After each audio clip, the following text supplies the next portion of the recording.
Normativa CSRD, Sostenibilidad y Reporte. Esta nueva normativa, que va a afectar de manera progresiva a todas y cada una de las empresas, modificará, como saben, los datos que las empresas deben reportar, poniendo los indicadores de sostenibilidad a la altura del informe financiero.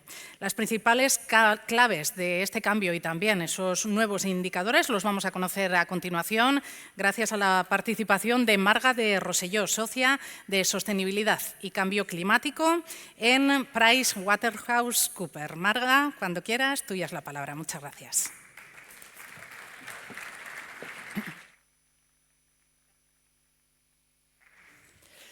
Bueno, pues en primer lugar, muchas gracias a Bilbao Port por invitarnos desde PwC a dar esta ponencia sobre un tema un poco arduo que es la normativa. Voy a intentar que veáis la parte práctica y el por qué se está yendo en esa vía del reporting, que da un poco de miedo a veces al principio, pero yo creo que ahora veremos que es la dirección en la que tenemos que ir y yo creo que ayuda también a las propias compañías a mejorar la competitividad y a tomar mejores decisiones estratégicas, ¿no? Para empezar, yo siempre me gusta empezar con esta diapositiva y comentaba antes en la ponencia Isabel de Bélgica un poco las idas y venidas que está teniendo la Comisión Europea, pero al final el faro que tenemos, yo creo, en sostenibilidad, yo creo que es claro a nivel de normativa. Tenemos básicamente este faro, es el Pacto Verde Europeo, definido en diciembre de 2019, y en aquel momento básicamente tenemos esos objetivos que tenemos ahí a la derecha. Queremos ser un continente climáticamente neutro en 2050, con esos Fit for 55 y todo lo que ha explicado Isabel, porque entendemos que necesitamos una transición de modelo económico que proteja la vida humana, obviamente, los animales y los ecosistemas, reduciendo la contaminación. Y entendemos que ese camino, esa transición económica, es un camino para posicionar mejor a las empresas europeas en términos de competitividad, ¿no?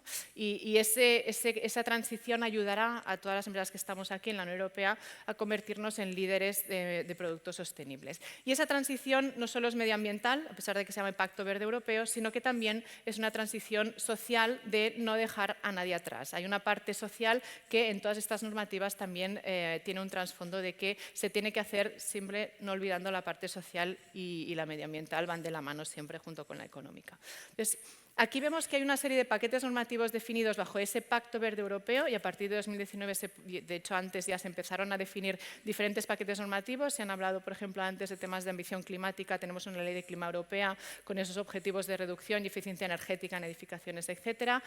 Tenemos normativas de diligencia de vida en sostenibilidad en toda la cadena de valor y seguramente me vais a oír la palabra cadena de valor unas cuantas veces durante los próximos 15 minutos, ¿vale?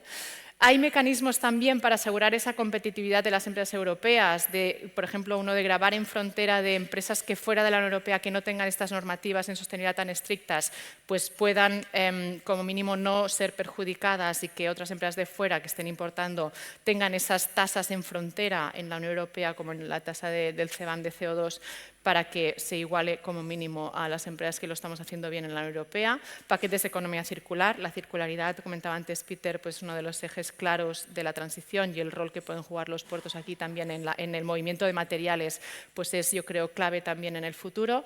Temas de fiscalidad, he mencionado también un poco antes de cómo podemos penalizar o bonificar o premiar a las compañías que lo están haciendo bien. Biodiversidad, temas de empoderamiento de los consumidores. Aquí, como digo, esto va de información, pero va de información para tomar decisiones de gestión y para tomar mejores decisiones. Y todos los grupos de interés necesitan información y los consumidores no son un grupo de interés diferente, entonces hay una directiva y un paquete regulatorio enfocada a cómo podemos proporcionar a los consumidores que están al final de esa cadena de valor información de sostenibilidad fiable, robusta, verificada y en la cual puedan basar, pues eso, delante de un lineal, por ejemplo, en un supermercado, escoger un producto u otro para premiar o perjudicar a empresas que estén haciendo las cosas mejor o peor, ¿no? Y ahí tenemos a la derecha la Directiva de Reporte Corporativo de Sostenibilidad. Estas siglas horribles CSRD, que siempre hablamos, pero al final es una directiva de divulgación, de transparencia, de información de sostenibilidad. Y he dejado para el final el corazón del Pacto Verde Europeo, que es la financiación. Y justo Antonio nos explicaba en el BEI que lo que ha entendido también la Comisión con el Pacto Verde Europeo es que también hay un plan de acción de finanzas sostenibles, en el cual el BEI pues, está trabajando obviamente en esa dirección, para movilizar todos los capitales, tanto públicos, subvenciones que vienen, por ejemplo, ahora de la Unión Europea, de Next Generation y demás, como privados, bancos, etcétera, hacia actividades que contribuyan a esta transición ecológica que necesitamos y a esa transición de modelo. Y ese es el marco en el que nos movemos y ese es el marco en el que nace la Directiva de Información Corporativa de Sostenibilidad, porque para toda esa transición necesitamos información para tomar decisiones de gestión. Entonces, esta directiva, ¿qué cambia respecto a lo que teníamos antes? Ya teníamos una directiva de información no financiera, se llama así, ahora se llama Información de Sostenibilidad. A mí me gusta mucho más ese nombre que el no financiero, porque se me parece que no tiene nada que ver con la información y el desempeño financiero de las compañías y nada más lejos de la realidad, porque esta información de sostenibilidad es, muchas veces yo le llamo información prefinanciera, porque al final tiene un impacto en cuentas, ¿no? Lo que estoy haciendo a nivel medioambiental o con los clientes o con proveedores tiene un impacto al final en cuentas. Entonces, ¿qué cambia? ¿Cuál es el gran paradigma o gran cambio cualitativo que notamos?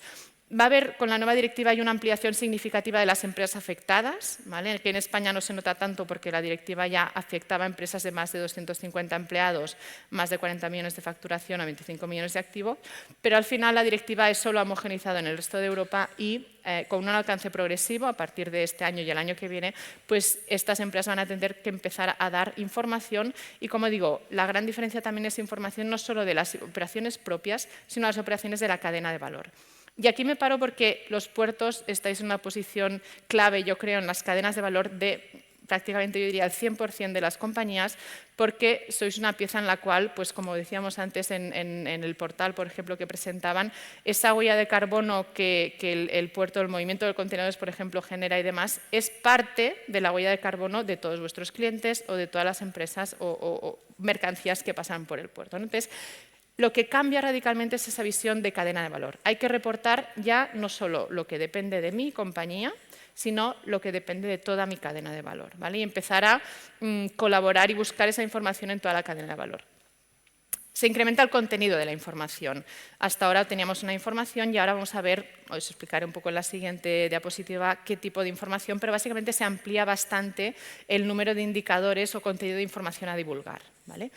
Enfoque de doble materialidad, no entraré en el detalle, pero básicamente lo que hay que considerar es cómo mis operaciones de mi compañía, cómo las operaciones de un puerto impactan hacia afuera, hacia el medio ambiente, con esa contaminación potencial marina o lo que sea, hacia el medio ambiente de las personas a nivel social, y también cómo los aspectos de sostenibilidad, temas de energía, hemos visto que pueden impactar a las operaciones de las compañías que operáis aquí, ¿vale? O sea, es en esa doble dirección de, oye, cómo impacto hacia afuera, materia de impacto, y cómo la sostenibilidad me puede impactar a nivel financiero, a nivel de negocio, de fuera hacia adentro, ¿vale? ¿En dónde hay que reportarlo? Dentro de las cuentas. Ya no se entiende que esto es información separada. No hay dos fotos de la compañía, no hay una foto financiera y una foto de sostenibilidad o no financiera.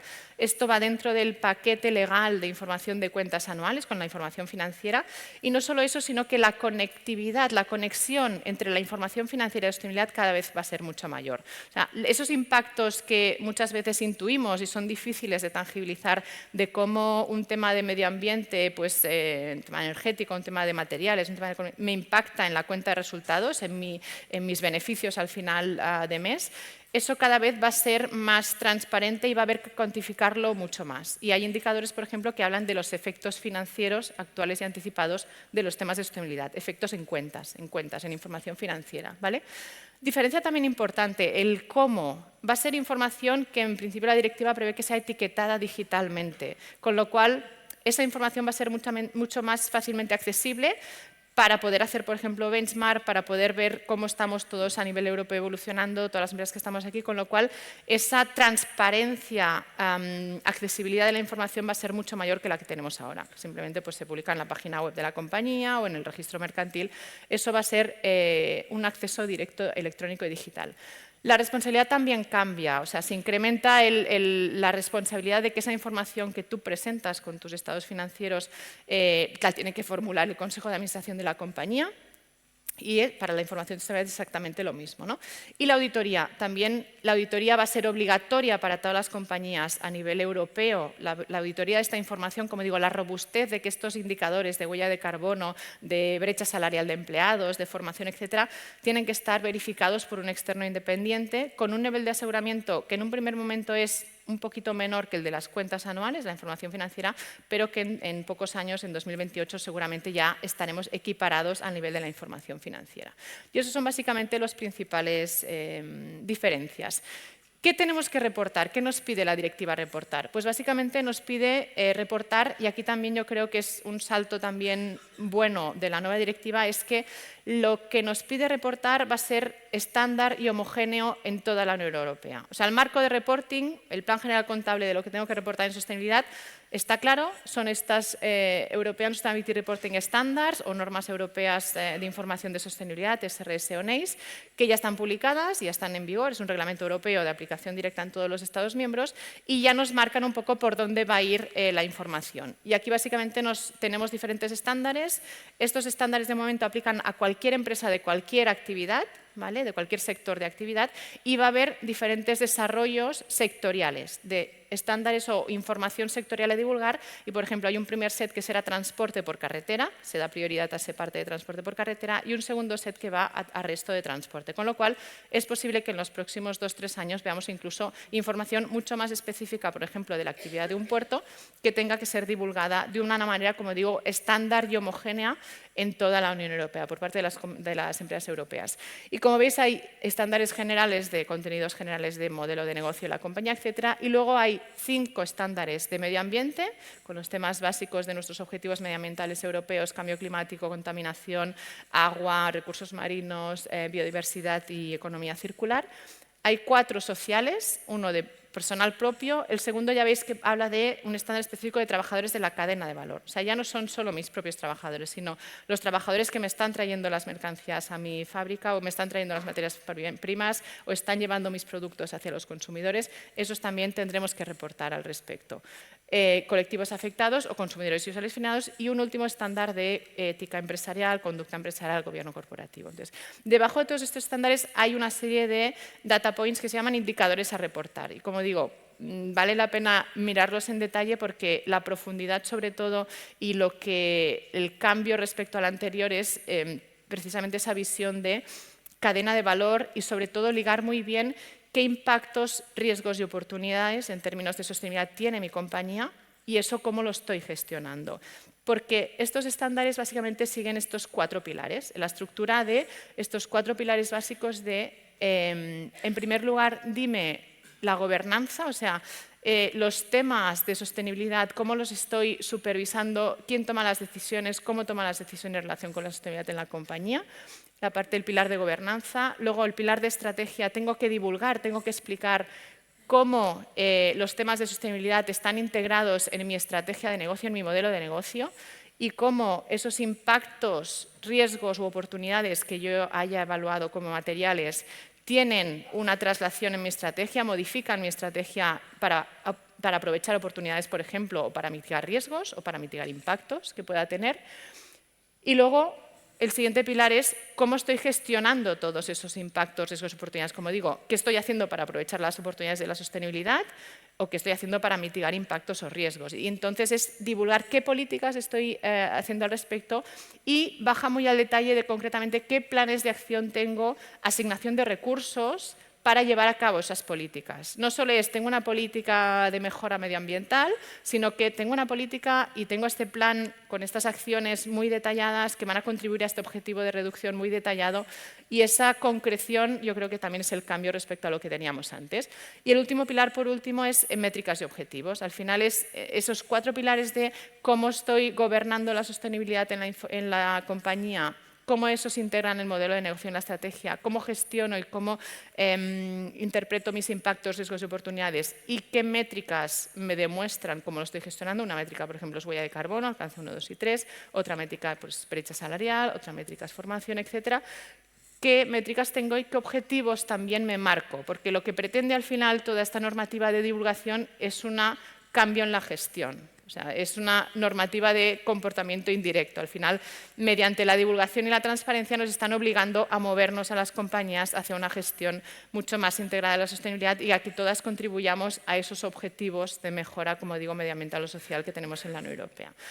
Y al final, como ponía un poco a la derecha, el objetivo, o sea, no os quedéis con tenemos que reportar mucha información y mucha información que no va a servir para nada, sino que al final tiene que ser información material que me ayude a mi compañía a tomar mejores decisiones y también a mis grupos de interés. A mis clientes me van a empezar a preguntar cuál es la huella de carbono del movimiento de mercancías, por ejemplo. Mis proveedores, yo les voy a tener que preguntar qué están haciendo en determinadas cosas de sostenibilidad, cómo viene una determinada materia prima, etc. Entonces, al final es información para tomar mejores decisiones por parte de todos los grupos de interés. Clientes, consumidores, usuarios, inversores, financiadores, bancos, cuando me vengan a pedir un préstamo, seguramente me preguntarán ¿y cómo estás gestionando la sostenibilidad? Porque yo tengo también un mandato de redirigir mi capital hacia actividades sostenibles. Entonces, toda esta información al final lo que da es información a los grupos de interés para poder entre todos movernos y transicionar nuestra economía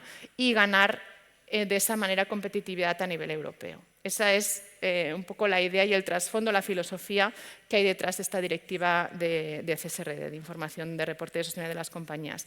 Y por último también, como estamos hablando de información, transparencia y divulgación, ahí había comentado al principio el paquete de empoderamiento de los consumidores para la transición ecológica, que hay una directiva ya definida y aprobada, que al final lo que nos va a marcar es que esa divulgación que hagamos de nuestro desempeño medioambiental, cuando decimos que nuestro producto tiene una huella medioambiental o nuestra logística tiene una huella medioambiental o de CO2X, eso va a tener, ya no vale decir soy la empresa más sostenible del mundo y no pasa nada, sino que esto está ya regulado, hay una directiva de empoderamiento de los consumidores, hay una directiva de alegaciones ecológicas también en preparación y hay un reglamento de productos sostenibles en la cual se tiene que definir muy bien esas bondades de sostenibilidad de las empresas o de mis productos y servicios.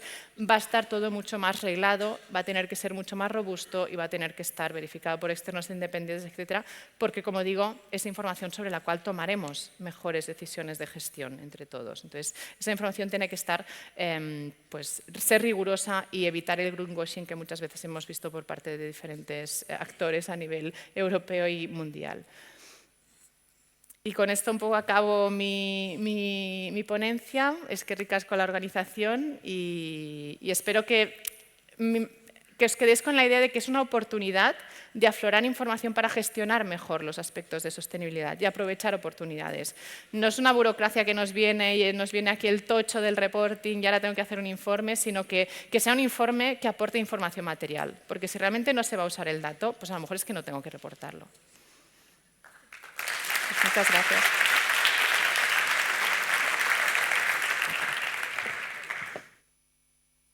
Es que ricasco, Marga de Rosselló, por habernos explicado desde PricewaterhouseCoopers de forma tan amena, tan didáctica, esa nueva normativa CSRD de sostenibilidad y de reporte.